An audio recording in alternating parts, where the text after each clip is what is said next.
आज के इस लेक्चर में हम लोग centre of mass, linear momentum and collision chapter का क्वेश्चन नंबर 60 से प्रॉब्लम सॉल्व करेंगे। एससी वर्मा बुक है, तो चलिए देखते हैं क्वेश्चन नंबर 60।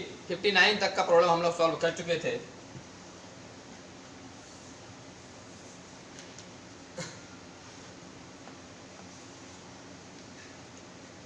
तो क्वेश्चन नंबर 60 में लिखा है block of mass small m is placed on A triangular block of mass capital M। एक छोटा m मास का ब्लॉक एक बड़ा ट्रायंगुलर ब्लॉक जिसका मास कैपिटल M है उस पर रखा गया है। Which is turn is placed on a horizontal surface as shown in figure. अच्छा, इसमें एक फिगर है, तो पहले हम लोग फिगर को ड्रा कर लेते हैं।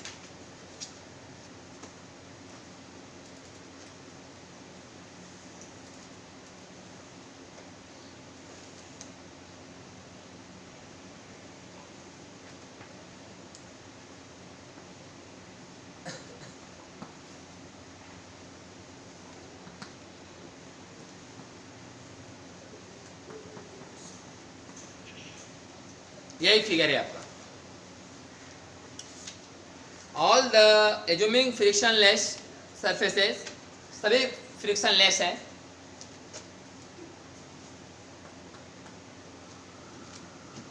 ये भी सरफेस स्मूथ है और ये भी सरफेस स्मूथ है। सवाल में लिखा हुआ न यहाँ घर्षण है न यहाँ घर्षण, फ्रिक्शन यहाँ भी नहीं है, फ्रिक्शन यहाँ भी नहीं। तो हम ये बात लिख नहीं रहे, हम लोग समझ रहे हैं कि यहाँ भी फ्रिक्शन नहीं है और यहाँ भी फ्रिक्शन नहीं। तो find the velocity of the triangular block, बड़ा वाला ब्लॉक का वेलोसिटी निकालना है। When the smaller block reaches the bottom and, जब ये ब्लॉक यहाँ पहुंचेगा उस समय इसका वेलोसिटी क्या है, सवाल यही। क्वेश्चन तो क्लियर हो गया। सवाल बस इतना ही है कि जब ये ब्लॉक यहाँ पहुंचेगा उस समय इसका वेलोसिटी क्या है। पीछे पीछे बड़ा वाला ब्लॉक का वेलोसिटी क्या है पीछे, क्योंकि इस सरफेस फ्रिक्शनलेस है, इस सरफेस फ्रिक्शनलेस है। आप ऐसे समझिए कि कोई आदमी इस पर चलेगा ऐसे, जब कोई आदमी इस पर चलेगा ऐसे तो कहाँ जाएगा ये, पीछे, क्योंकि यहाँ फ्रिक्शनलेस है। समझ लो एकदम पूरा स्मूथ सरफेस है, नीचे एकदम पूरा चिकना सतह है और इस तरह का कोई एक ट्रायंगुलर ब्लॉक रखा हुआ है। आप इस पर इधर से दौड़ते आइए, तुरंत पीछे भागना शुरू। बताइए जिस समय यहाँ पहुंचेगा उस समय इसका वेलोसिटी इधर क्या होगा, सवाल यही है। चलिए क्वेश्चन को जरा देखते हैं।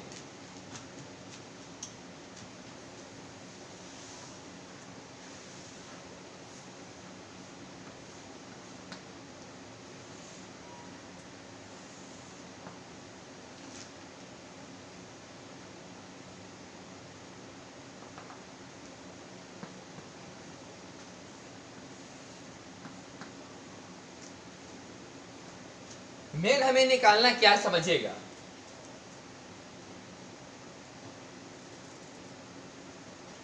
यार आया ना, देखो साफ से।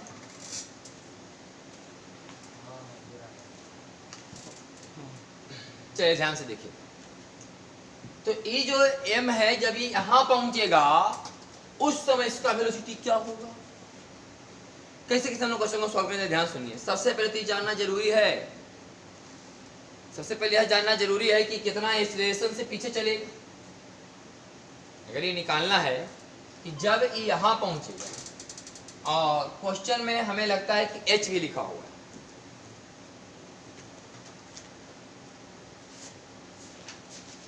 हाँ, क्वेश्चन में दिया गया है कि h है,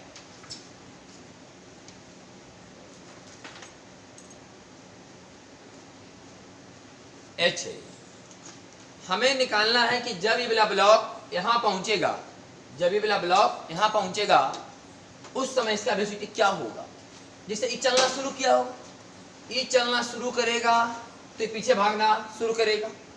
ये जब चलना शुरू करेगा ऐसे, ये शुरू किया नहीं चलना किया, पीछे भागना शुरू। बताओ उस समय कितना वेलोसिटी पकड़ लिया होगा जब यहाँ पहुंचा होगा।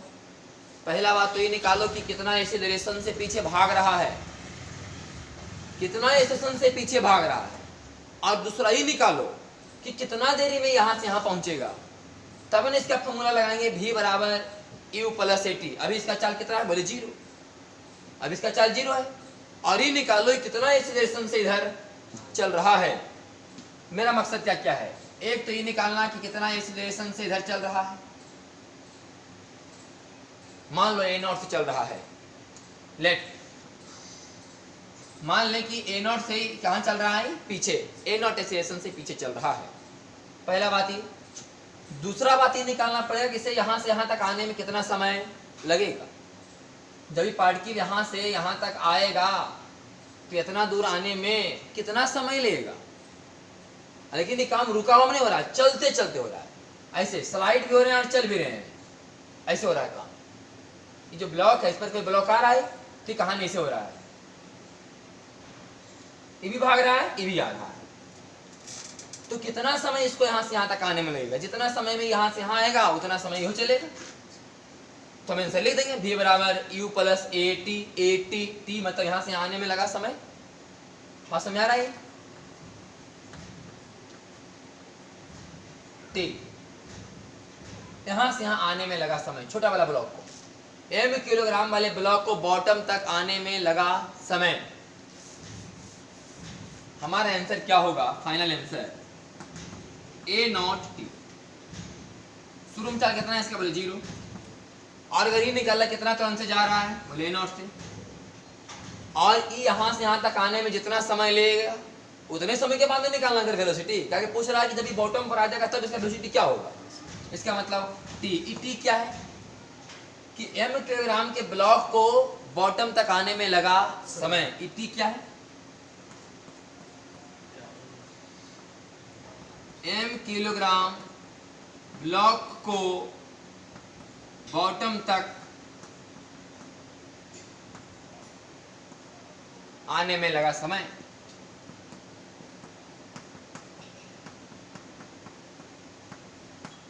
m किलोग्राम के ब्लॉक को बॉटम तक आने में लगा समय मतलब ये चाहिए और ये चाहिए। चलिए ध्यान सुनिए।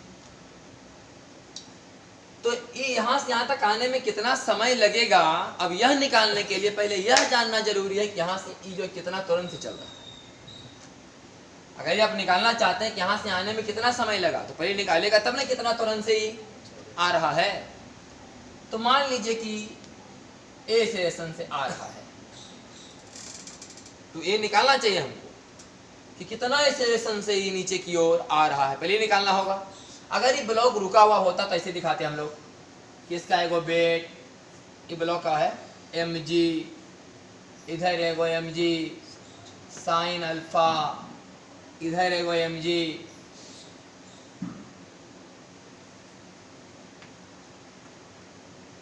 कॉस अल्फा और नॉर्मल रिएक्शन n। तब तो हम mg को खाली तोड़ते, अब बोलते कि यही वाला फोर्स वाइज को नीचे ला रहा है। लेकिन तब जब ये फिक्स होता, एकदम फिक्स होता, तब बोलते कितना तो हमसे नीचे आ रहा, बोले जी साइन अल्फा से।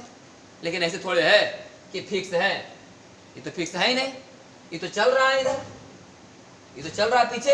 अगर ये फिक्स होता तो बोल देते कि ये आ रहा है जी साइन अल्फा से, तुरंत कितना है? बोले जी साइन अल्फा। इंटरनेशनल मोशन में पढ़े हम लोग जी साइन अल्फा से तुरंत से नीचे आ रहा है। क्लियर हो जाता कि जी साइन अल्फा तुरंत से नीचे आ रहा है। लेकिन ऐसे नहीं बोल सकते अभी, क्योंकि भी जा रहा है a0 से पीछे। चूंकि a0 से इधर जा रहा है, इसका मतलब एक स्यूडो फोर्स यहां काम करता होगा ma0। अब इस ma0 का भी तो कंपोनेंट तोड़ लो, चूंकि अल्फा तो ये अल्फा आई 90 माइनस अल्फा से फिर से अल्फा, तो ma0 का दो हिस्सा होगा, एक बार हो जाएगा इधर ma0 cos अल्फा और इस तरफ एक बार हो जाएगा ma0 sin अल्फा। इसका मतलब इसको नीचे कौन ला रहा है? बोले mg sin alpha plus ma0 cos alpha, mg sin alpha plus ma0 cos alpha ला रहा है। इसका मतलब एक्सीलरेशन ऑफ m किलोग्राम का जो ब्लॉक का होगा वो कितना होगा? यहाँ से g sin अल्फा और यहाँ से a0 cos अल्फा। m तो कैंसिल हो जाएगा। फोर्स अगर मास इंटूशन लिखिएगा तो मास कॉमन लेके दोनों तरफ जोड़ के लिखिएगा। तो m किलोग्राम का जो ब्लॉक है नीचे आ रहा है कितना एक्सीलरेशन से? बोले g sin alpha plus a0 cos alpha. इतना एक्सीलरेशन से नीचे आ रहा है। लेकिन ये भी तो तब निकलेगा जब a0 निकलेगा। ए नोट निकलेगा तभी ए निकलेगा, और ए निकलेगा तो टी निकलेगा, और जब ए नोट निकलेगा तो ए निकलेगा, तो वही वाला ए नोट का मान यहाँ भी पुट कर लेंगे, तो आंसर आ जाएगा। बात समझ रहे हैं आप? ए हम निकाल लिए, क्या निकालने के लिए? बोले टी। अब ए निकल गया यहाँ से यहाँ, इधर आने का तुरंत निकल गया, तो यहाँ से यहाँ तक आने में कितना समय लेगा, समय निकाल लेंगे ये वाला हम लोग। लेकिन ई भी तो तब निकलेगा जब ए नोट निकलेगा, और जब ए नोट निकल जाएगा तीन नोट, तो ये वाला मन यहाँ भी पुट हो जाएगा ए नोट, और इसके निकलने के बाद टी तो निकल ही जाएगा। तो मेरा मुद्दा रहा ए नोट निकालने का। अब ध्यान सुनिए,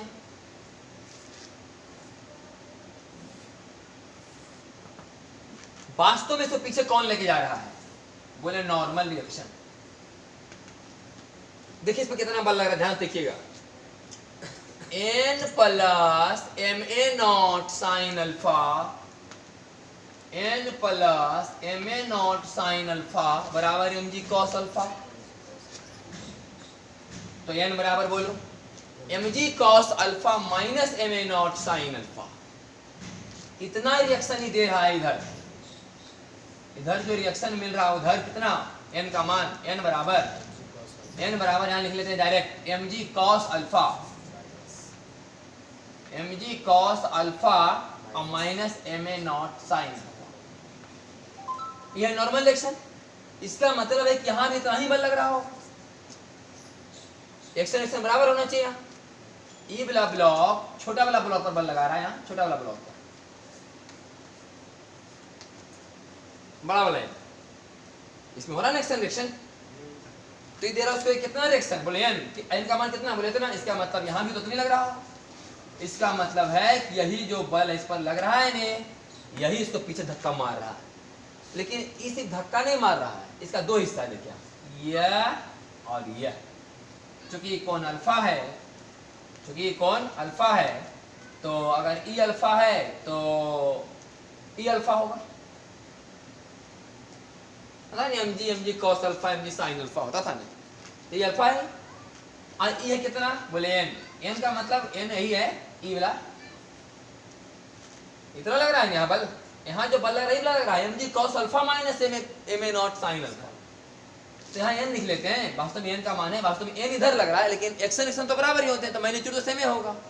तो एन कॉस अल्फा एन होगा, एन साइन अल्फा। इसका मतलब यही एन साइन अल्फा इसको पीछे धक्का मार रहा है। तो कितना हुआ एन साइन अल्फा का मान, जरा देखिए, M G cos alpha minus, आ रहा है पूरा कि नहीं, कट रहा होगा, M G cos alpha minus M A not sine alpha हुआ एन, और फिर इसमें लगेगा एगो साइन अल्फा, तो यही लगा लेते हैं साइन अल्फा। थोड़ा सा एक बार देख लो तो आ रहा है कि नहीं, साइन अल्फा सही है, ठीक। तो एन साइन अल्फा लिखिए हम लोग, एन साइन अल्फा, एन का मान M G cos alpha minus M A not sine alpha into sine alpha. इतना फोर्स पीछे लग रहा है बराबर मास इंटू एक्सीलरेशन,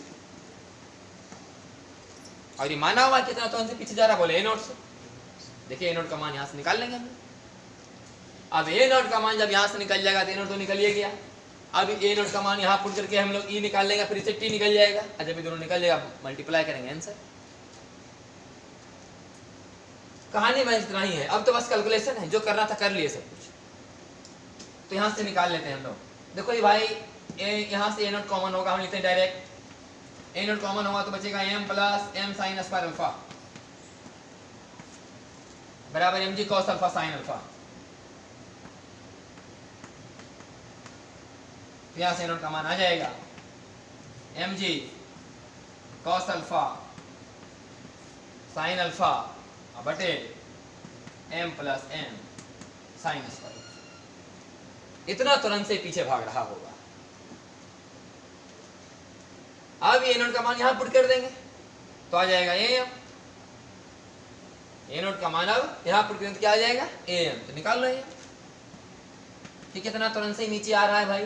तो देखो यहाँ आ रहा है कितना से, G sine alpha plus A naught के जगह ए नॉट कॉस अल्फा, मैंने कॉस अल्फा गाँव जुड़ जाएगा, हो जाएगा M G cos square alpha sine alpha बटे m plus m sine square alpha. ये आ गया ए, इतना तुरंत से नीचे आ रहा है। अब इसके थ्रू ये निकाल लो कि नीचे आने में कितना समय लगेगा। अब देखो इसको आना कितना दूर है, बोले ये दूरी कितना देल है, बोले h। अच्छा ये तो लंब देल है h, जब लंब h दे तो कर्ण कितना होगा, बोले कर्ण जब h होता था तो लंब कितना होता था, बोले h साइन थीटा। कर्ण अगर h होता था, हाइपोटेनस अगर h हो तो लंब कितना होता था, h साइन थीटा। अगर लंब ही h हो तो कर्ण कितना होगा, बोले h कोसेक थीटा।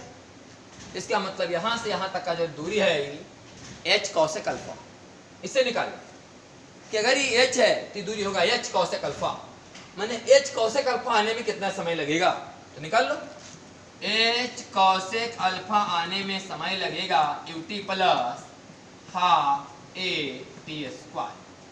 अब यहां से t का मान निकलेगा, जो यहां पुट होगा, तो t का मान निकाल लेते हैं, कितना हो जाएगी 2h कोसेक अल्फा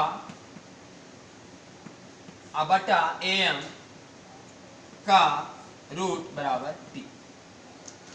देखिए थोड़ा सा एक बार कटा तो नहीं ने, अब टी का मान यहां पुट करेंगे और हमारा आंसर कंप्लीट।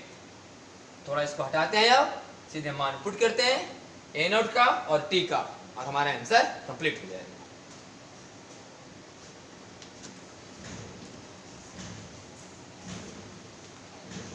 तो इसको भी हटाते, इससे कोई लेना देना है नहीं भी यहाँ।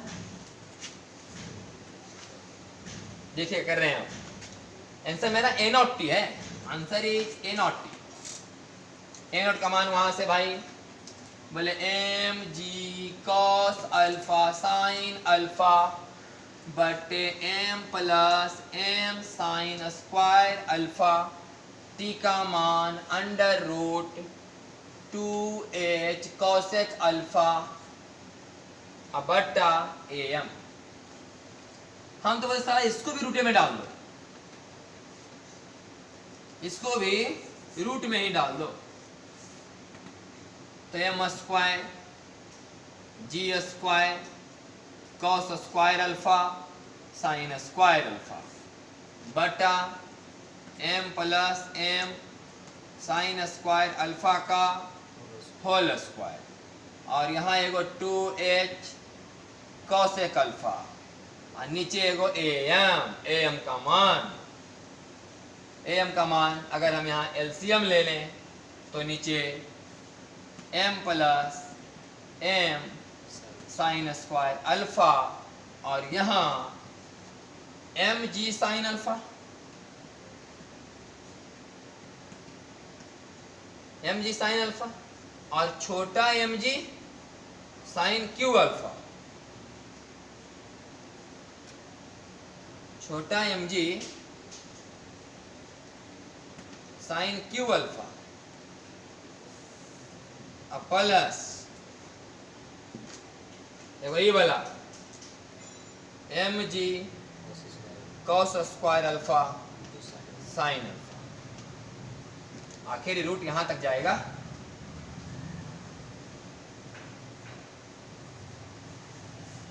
यहां तक ये रूट चलेगा। मान रखा गया यहाँ पर am का लघुत्तम गुरुत्तम लेकर के एकदम रख दिए। अब इसी को सॉल्व करते जाते हैं, इसको मिटाते हैं। आपको दिक्कत है फिर से थोड़ा सा वीडियो को पीछे कीजिएगा, जो कुछ भी दिखा हुआ है जहां पर दिक्कत होगा वहां से पीछे आप जा सकते हैं। तो m plus M sine alpha एगो से कोई कट जाएगा, तो ऊपर बचा M square G square cos square alpha 2h, sine square sine alpha और कॉस अल्फा मिलके खत्म, एगो बचेगा साइन अल्फा बटा ये तो m plus M sine square alpha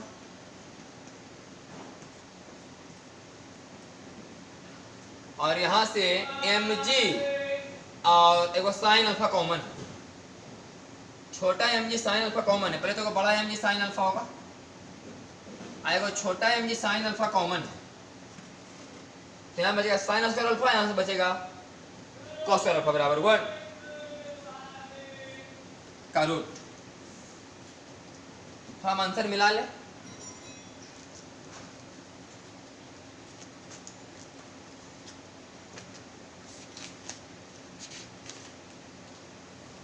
2m square g square h cos square alpha.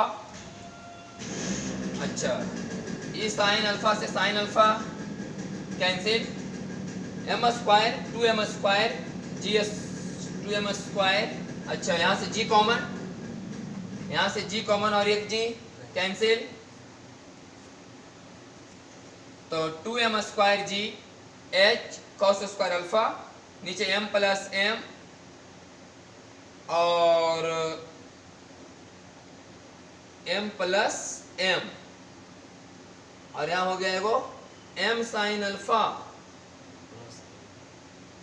एगो और हो गया m साइन अल्फा। तो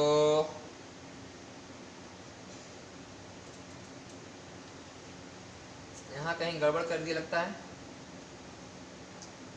m square G square cos square alpha 2h और साइन अल्फा, ठीक है।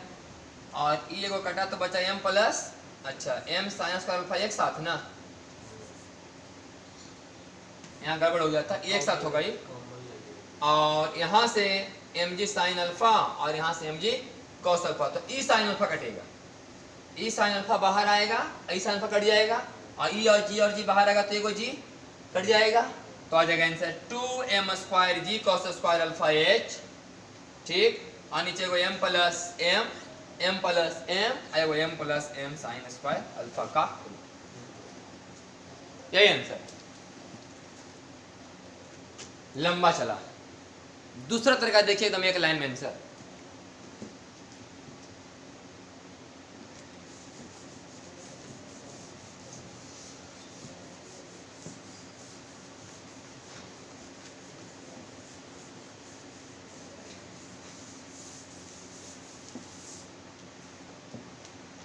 देखिए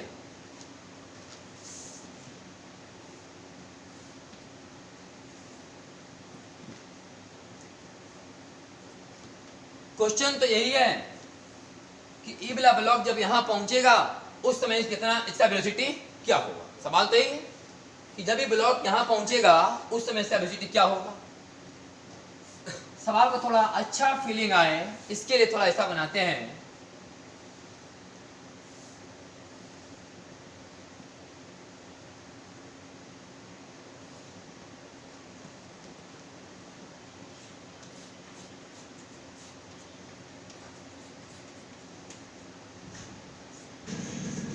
समझो एक प्लेट की तरह है, एकदम स्लाइड करेगा, m मास का ब्लॉक है।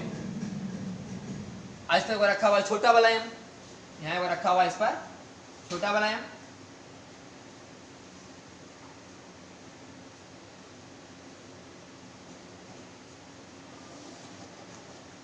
छोटा वाला m रखा हुआ है। सवाल है कि जब यहां पहुंचेगा तब वेलोसिटी बताओ। अच्छा, हमको तो लग रहा है कि कहां जा रहा है, बोले पीछे जा रहा है, मान लो विद्युत पीछे जा रहा है। आप अगर बाहर से बताइए क्वेश्चन, आप अगर हम क्वेश्चन सॉल्व कर रहे हैं तो हमको जब ये चलेगा तो इसका स्पीड बार इधर नहीं नजर आएगा हम साला, क्योंकि चलने के समय से भागेगा नहीं, से रुकल रहेगा ये, तब हमको लगेगा कि अच्छा ये तो इधर जा रहा है। अभी हम लोग बाहर से नहीं, क्योंकि एक मूविंग फ्रेम है, ये मूविंग फ्रेम पर ही चल रहा है, एक मूविंग फ्रेम पर ही चल रहा है। ये हो गया पार्टिकल, समझो ये हो गया मूविंग, हम हो गया स्टेशनरी।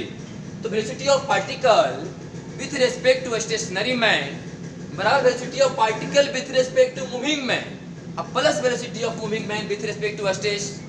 इसका मतलब हमको ही नहीं लगने वाला कि नीचे जा रहा है। बोले नीचे जाना किसको लगेगा, बोले इसके अंदर आदमी बैठा है, इसको ऐसा लगेगा कि जो ब्लॉक है इधर जा रहा है, गिरने के समय इधर जा रहा है। यह v1, इसको बोले वेलोसिटी ऑफ छोटा m विथ रिस्पेक्ट टू बड़ा M। हमको नहीं लग रहा है ऐसा, तो बोले हमको क्या लगेगा, देख लो वेलोसिटी ऑफ छोटा m with respect to stationary man बराबर वेलोसिटी ऑफ छोटा m with respect to moving man, और ये कोण अल्फा है, अब plus velocity of moving man with respect to stationary man. तो velocity of moving man with respect to E वाला man कहाँ है, इधर है v1, तो बोले कि वो इधर लिखो v1, बोले ठीक लिख दिया v1। अब प्लस ई कहाँ है, बोले इधर है v2, लिख दिए v2, इसको जोड़ लो, तो जोड़ लो ये वाला ऐसे जोड़ो ना भाई, ये V2 है और ये V1 है, आई दोनों के बीच कोण कितना है, तो बोले कि दोनों के बीच कोण 180 माइनस अल्फा है। आप इस तरीका से आप चाहें तो आप निकाल सकते हैं कि आपके हिसाब से इसका वेलोसिटी क्या है। हमको लग रहा है कि पार्टिकल दोनों के रिजल्टेंट पर जाएगा, हमको लग रहा है कि पार्टिकल दोनों के रिजल्टेंट पर जाएगा। एक बात क्लियर हुआ है, हमको यह आभास हो रहा है कि इसके रिजल्टेंट पर जाएगा, मैंने V1 square plus V2 square plus 2V1 V2 cos 180 minus alpha. ये हमें लगा वेलोसिटी ऑफ पार्टिकल छोटा m with respect to stationary में का मैग्नीट्यूड, और हम लिखना चाहें कि velocity of particle with respect to stationary में का मैग्नीट्यूड क्या है, तो लिखेंगे कि V1 square plus V2 square plus 2V1 V2 cos 180 minus alpha का रूट होगा। ऐसा लगा, ये हमको लगा इतना वेलोसिटी इसके पास है। तो चलिए एक बार कंजर्वेशन ऑफ एनर्जी लगाते हैं, एक बार कंजर्वेशन ऑफ मोमेंटम लगा देते हैं। ध्यान से समझिएगा, लिखा हुआ है अच्छा, मतलब इस पूरे कहानी में यही ना सिर्फ नीचे आया, बोले हम जी mgh बटन बाई कंजर्वेटिव फोर्स बराबर final kinetic energy minus initial. तो इनिशियल तो किसी में वेलोसिटी था नहीं, तो फाइनल लिखते हैं हाफ बड़का mv2 स्क्वायर, इसका हाफ mv2 स्क्वायर और इसका हाफ m ई वाला वेलोसिटी का स्क्वायर, क्योंकि मेन वेलोसिटी तो ये है इसका ना, विथ रिस्पेक्ट टू स्टेशनरी में। रियल वेलोसिटी कौन बताता है? स्टेशनरी में। ये कौन देख रहा है V2 चाल से जा रहा है? हम देख रहे हैं V2 चाल से जा रहा है। इसको लग रहा है थोड़ा सा अंदर रुकल है, इसको लग रहा है कि तो इसको अगर इसके बारे में पूछो कि इसके अंदर में बैठे तो क्या लग रहा है, वो रुकल है। ट्रेन है, ट्रेन है चल रहा है 10 के स्पीड से, आप ट्रेन के अंदर में आपको लगे ट्रेन तो रुका हुआ है। ट्रेन को देखिए बाहर वाला नहीं पता चला कि ट्रेन जा रहा है, तो एक्चुअल वेलोसिटी V2 हमें पता चल रहा है ना, इसलिए हाफ m V2 स्क्वायर इसका, और इसका लिखे तो हाफ m V1 स्क्वायर। यहाँ मैंने half m V1 square plus V2 square plus 2V1 V2 cos 180 minus alpha, cos 180 minus alpha मतलब माइनस cos अल्फा, माइनस से कर लो डायरेक्ट, नहीं यहाँ माइनस cos अल्फा, इधर लगा दिया हम कंजर्वेशन ऑफ एनर्जी। हमें चाहिए क्या? हमें चाहिए V2। यहाँ दोनों निकल सकता है, V2 और V1, दूसरे को तो अननोन नहीं है, V2 और V1। जब V2 V1 निकल जाएगा तो वो निकल जाएगा कि हमारा क्या लगा भाई कि क्या स्पीड है, बोले अगर अंदर आदमी को क्या लगा कि इतना चाल से गया, बोले V1 बताएगा। पूछ क्या रहा है, बोलिए क्या पूछ रहा है, V2। अब लगाते हैं कंजर्वेशन ऑफ मोमेंटम, देखिएगा ध्यान से, m इंटू V2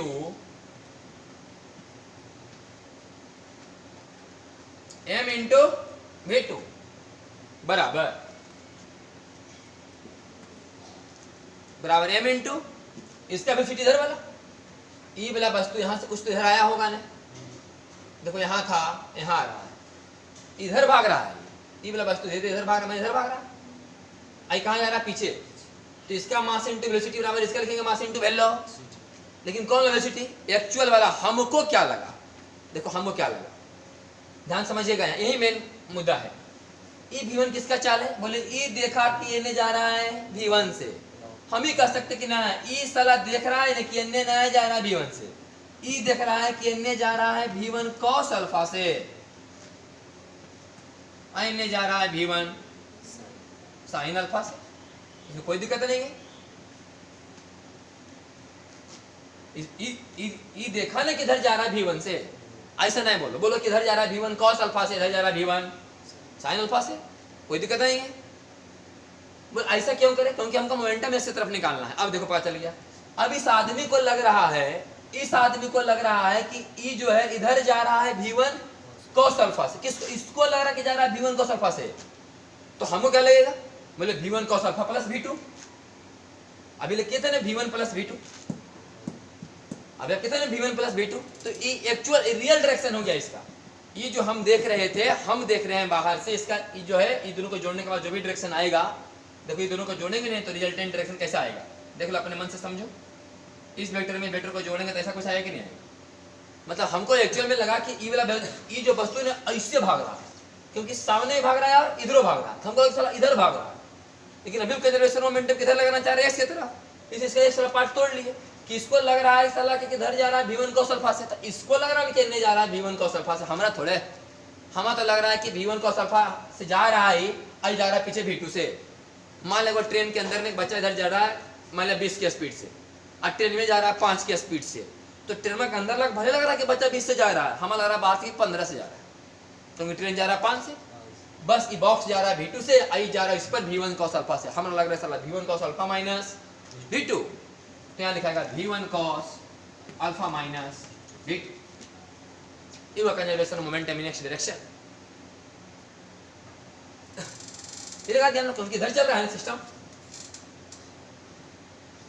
बस हम तो v2 ही चाहिए, तो या तो v1 का मान निकाल के v2 पुट कर दो, तो mv2 plus mv1 cos alpha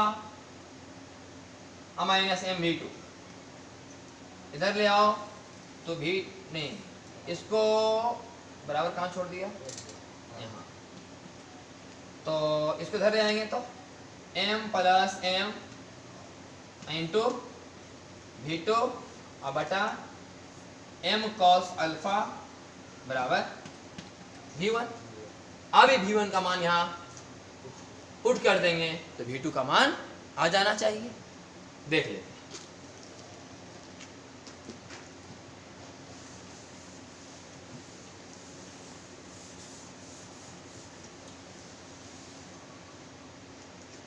इसमें पुट पाट करना है तो mgh बराबर हाफ mv2।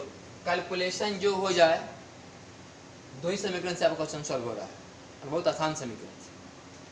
अगर यही क्वेश्चन डाटा में रहता 2 किलो 4 किलो तो जो करना पड़ रहा है इतना लंबा नहीं करना पड़ता और आसान चलता सब कुछ।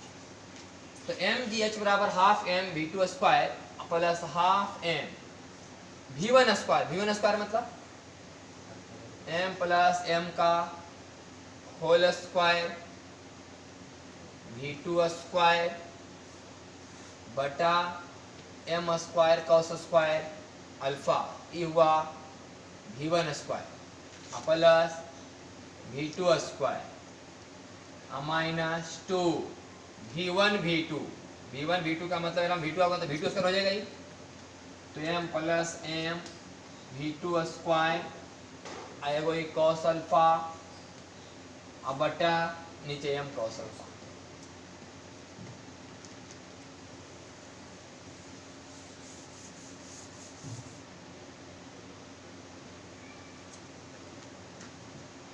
हमें चाहिए v2, तो ये कहाँ गड़बड़ा गया, v1 स्क्वायर प्लस v2 की त्रुटि। तो mgh बराबर v2 स्क्वायर सबसे common m/2 plus half m में जब m गुना होगा तो m से m कैंसिल, तो ऊपर m प्लस m का होल स्क्वायर और नीचे 2m कॉस स्क्वायर अल्फा। अब v2 स्क्वायर तो कॉमन ले लिए, v2 स्क्वायर कॉमन ले लिए, m से m कटिए गया, नीचे बचेगा m का स्क्वायर अल्फा आई 2 m प्लस m का होल स्क्वायर प्लस 1 माइनस फिर v2 स्क्वायर कॉमन ले लिए तो नहीं 1 नहीं, वो ई वाला बचेगा हाफ में, तो किसमें मल्टीप्लाई है और माइनस ई हाफ m m कम 2 से 2 कट जाएगा और m से m आई v2 से कॉमन हो गया। अब cos अल्फा से cos अल्फा भी कटिए जाएगा तो खाली बचेगा m प्लस m। ठीक है, m से m पहले कट जाएगा, 2 से 2 पहले कट जाएगा। अब v2 स्क्वायर कॉमन ले लीजिए, अब cos अल्फा ही कटिए जाएगा तो खाली बचेगा m प्लस m।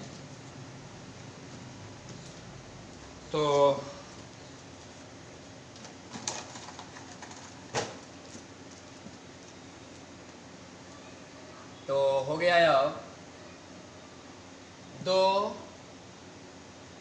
V2 का मान निकालना है तो mgh बराबर लघुत्तम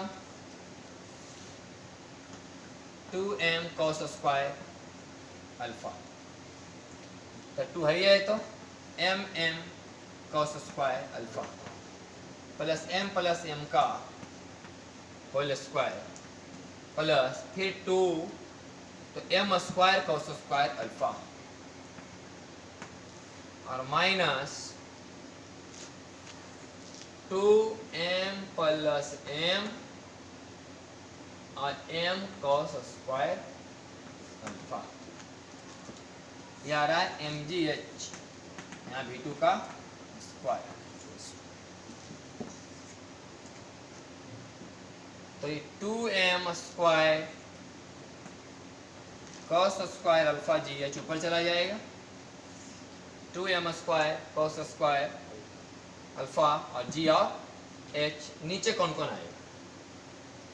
नीचे आने वाले हैं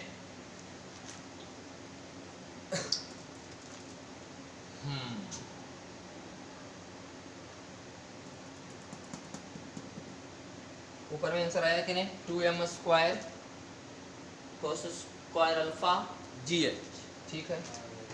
बाकी बचा नीचे का ही सॉल्व करना। तो m cos स्क्वायर अल्फा,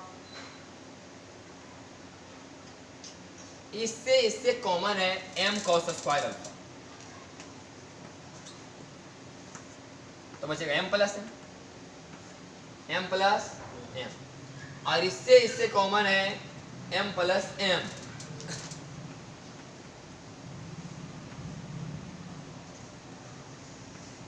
यहां से बचेगा वो m प्लस m और वहां से बचेगा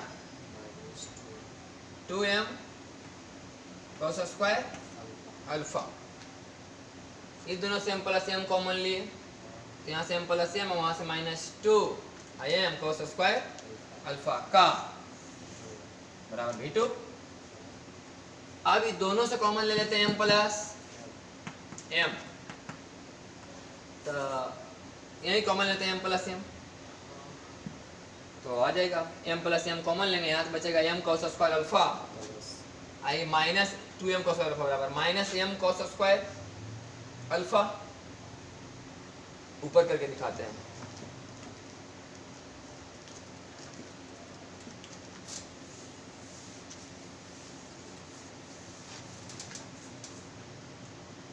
तो ऊपर तो ठीक है 2m square cos square alpha gh और बटा नीचे में m प्लस m कॉमन, यहाँ से बचेगा m cos स्क्वायर अल्फा और यहाँ से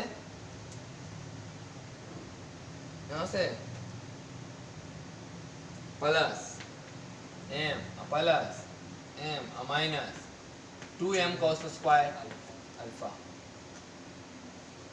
तो ऊपर तो ठीक है, अब 2m square cos square alpha gh अब बटा m से m कॉमन,